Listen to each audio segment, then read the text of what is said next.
So here we go. Fox News alert now. Iraqi and Kurdish forces launching a major U.S.-led operation to take back a key city, Mosul, from the Islamic State fighters.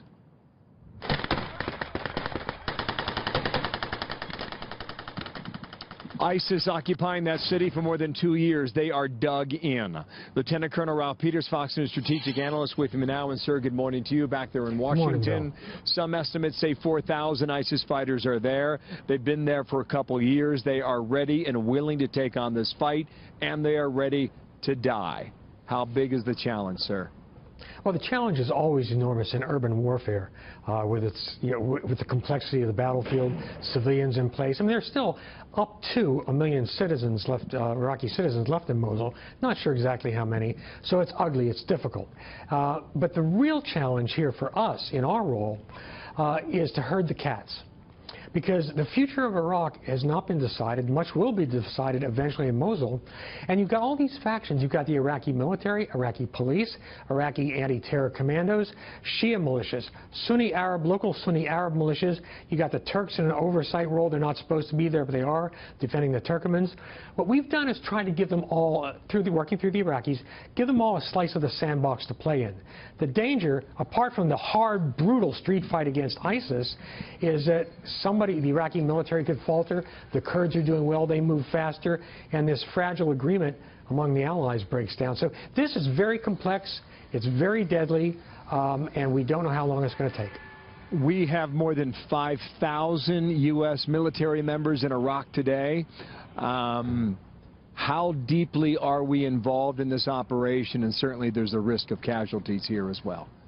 Well, there's always a risk of casualties. There's no question about that. One would hope they're minimal. But we are playing multiple roles.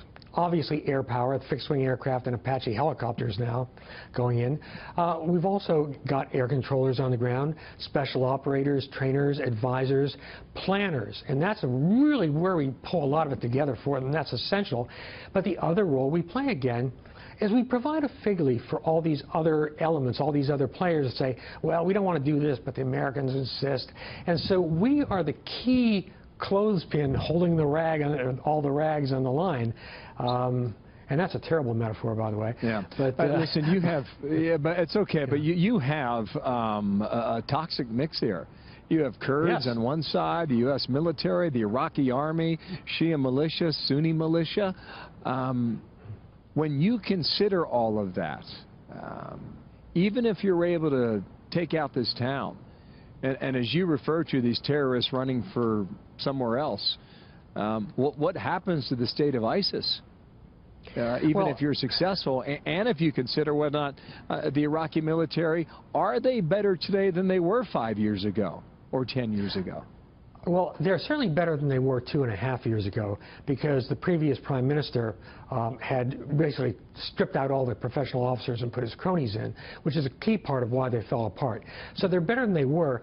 We still don't know how well the rank and file of the army will perform in the street fighting. The anti-terrorist guys are pretty good. The Kurds are, of course, really tough. But, Bill, you raised a crucial issue.